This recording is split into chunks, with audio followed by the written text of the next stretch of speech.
네, 안녕하세요. 보통과장입니다. 요즘 30대 직장인들 사이에서 대출 이야기가 한 번씩 나오면 주변 분위기가 묘하게 가라앉습니다. 나 대출 전혀 없어 라고 선을 그으며 말하는 사람을 현실에서 거의 찾아볼 수 없기 때문입니다.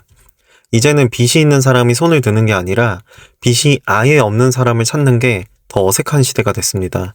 30대라는 나이에 대출 없이 온전히 자립한다는 것 자체가 어쩌면 현실적으로 불가능에 가까운 일이 되어버린 걸지도 모르겠습니다. 네, 실제 금융권과 통계청의 조사 자료들을 살펴보면 대한민국의 30대 직장인 절반 가까이가 신용대출이나 마이너스 통장을 끼고 살아간다고 합니다. 2명 중 1명은 매달 꼬박꼬박 내 피 같은 월급에서 신용대출 이자를 토해내며 하루하루를 버티고 있는 셈입니다. 그 액수가 몇천만 원이든 1억이 넘든 다들 본인 통장 한 구석에 무거운 마이너스 잔고를 하나씩 문신처럼 새겨두고 있습니다. 이 차가운 현실을 마주할 때 우리는 참담하면서도 묘한 안도감을 느끼곤 합니다. 나만 힘든 게 아니었구나 하는 서글픈 위로 말입니다. 네, 오늘 이야기하고 싶은 주제는 이겁니다. 30대 절반이 신용대출을 끼고 사는 시대의 진짜 의미, 이 무거운 마이너스 숫자가 과연 무엇을 뜻하는지 이 세대의 현실과 공기를 바탕으로 이야기해보려 합니다. 네, 더 주목해야 할 사실은 그 대출을 끼고 사는 절반의 사람들이 결코 무능하거나 게을러서 그런 게 아니라는 점입니다. 30대가 신용대출의 늪에 발을 들이는 이유는 눈물이 날 만큼 단순하고 명확합니다. 결혼자금이 조금 부족해서, 신혼집 보증금이 몇천만 원 모자라서, 갑작스러운 출산과 육아 비용이 한 번에 빠져나가서, 혹은 부모님의 노안으로 병원비가 급하게 필요해서, 전부 인생을 살아가며 차마 외면할 수 없는 눈부시고도 애달픈 순간들 때문입니다. 내 개인의 사치를 채우려고 빌린 게 아니라 내 소중한 사람들과 가정을 지키기 위해 안 빌리고는 도저히 넘길 수 없었던 결정적 순간들이었던 거죠.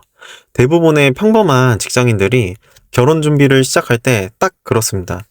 식장 예약부터 시작해서 신혼집 보증금 마련, 그리고 필수적인 가정과 가구를 채워 넣으려다 보면 한꺼번에 억 단위의 목돈이 필요해지는 경우가 생깁니다.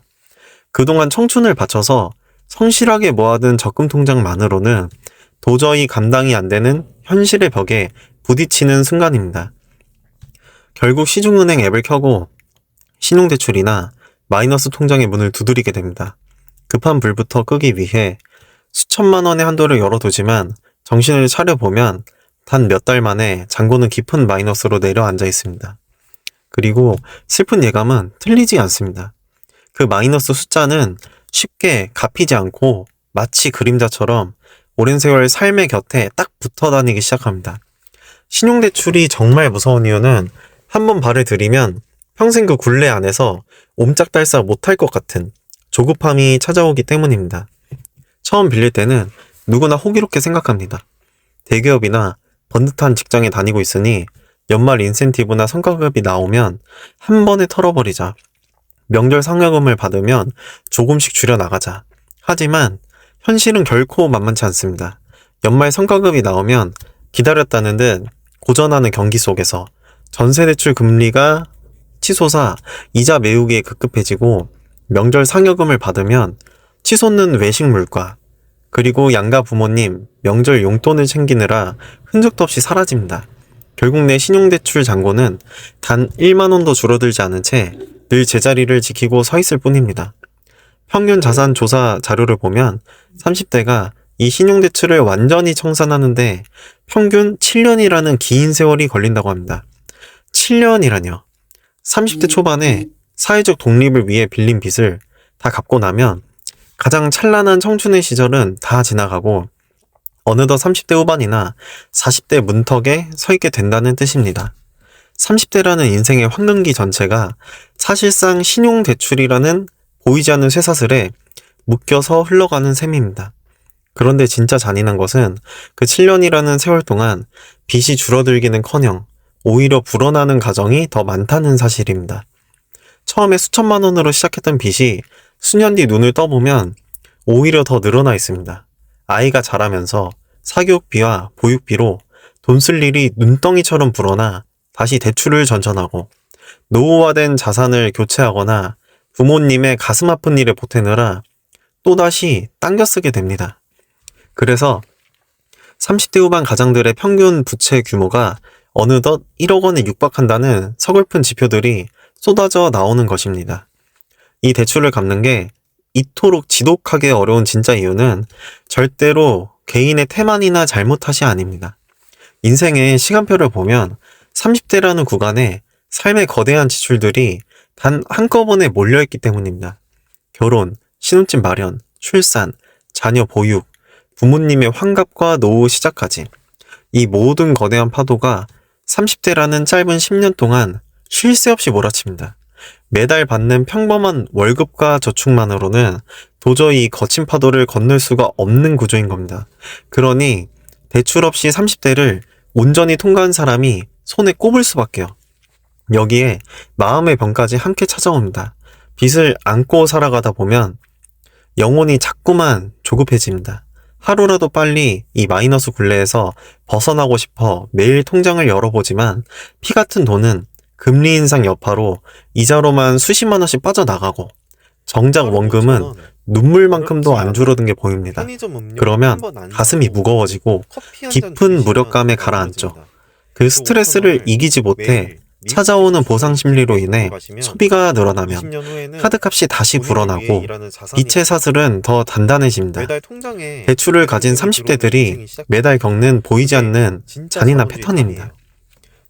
매달 통장에서 빠져나가는 금융비용과 이자 고지서를 마주할 때마다 속이 새카맣게 타들어가는 기분을 느낍니다.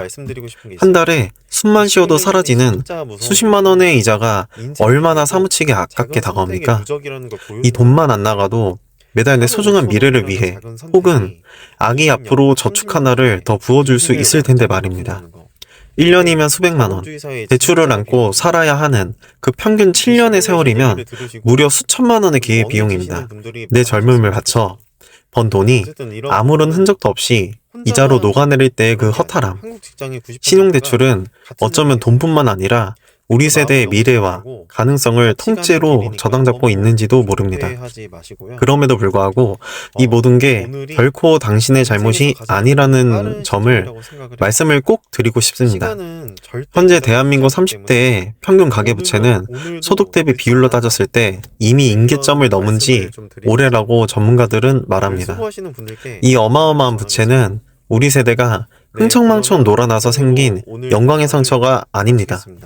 그저 이 땅에서 평범하게 가정을 꾸리고 인간답게 책임을 다하며 살아내려고 발버둥치다 보니 훈장처럼 남겨진 빚입니다.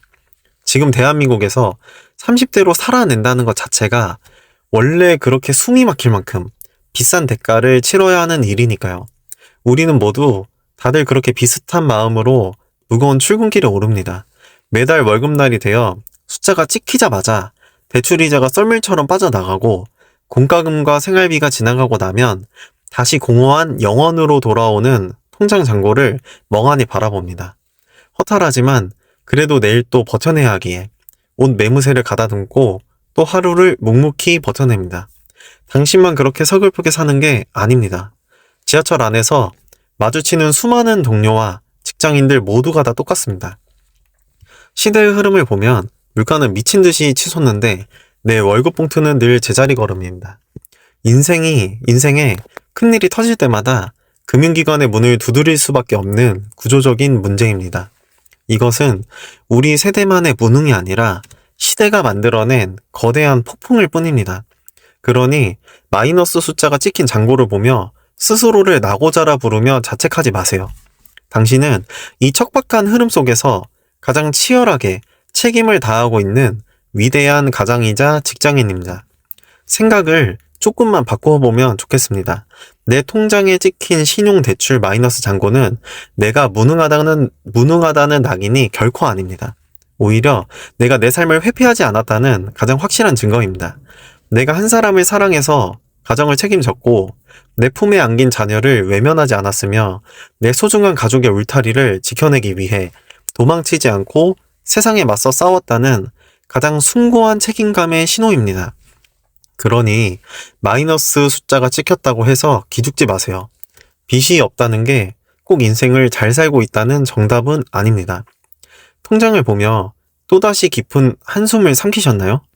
그 한숨 부끄러워하지 말고 세상 밖으로 크게 뱉어내셔도 됩니다. 그것은 못난 숨이 아니라 30대라는 거친 터널을 묵묵히 걸어온 당신의 위대한 호흡의 흔적입니다. 잔고가 비었다고 해서 당신이라는 존재의 가치까지 마이너스인 것은 절대 아닙니다. 우리는 모두 어깨 위에 각자의 십자가를 짊어진 채 그럼에도 불구하고 한 걸음씩 앞으로 나아가고 있습니다. 그 무게를 느끼고 있다는 것 자체가 우리가 오늘 살아내고 있다는 가장 확실한 증거입니다. 가장이라는 자리, 그리고 책임을 진다는 자리는 참 서글픕니다. 어깨 위에 짐이 이토록 무거운데 내 가족 앞에서는 한없이 든든해야 하고 자녀 앞에서는 절대 흔들리지 않는 거대한 바위여야 하니까요. 그 수많은 가면을 번갈아 쓰며 정작 내 멍든 마음 하나 치료할 시간조차 없는 게 우리의 숙명일지도 모릅니다. 그래도 하나만 기억해 주셨으면 좋겠습니다.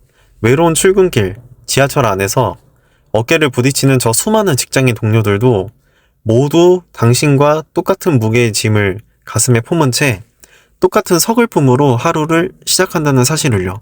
당신은 절대 혼자가 아닙니다. 이 거친 시대를 함께 버텨내 주어서 참 고맙습니다. 네, 오늘 준비한 이야기는 여기까지입니다. 이 씁쓸한 위로가 당신의 지친 마음에 아주 작은 불빛이 되었기를 바랍니다. 영상이 마음에 드셨다면 구독과 좋아요 부탁드리겠습니다. 시청해주셔서 감사합니다. 다음 영상에서 또 뵙겠습니다.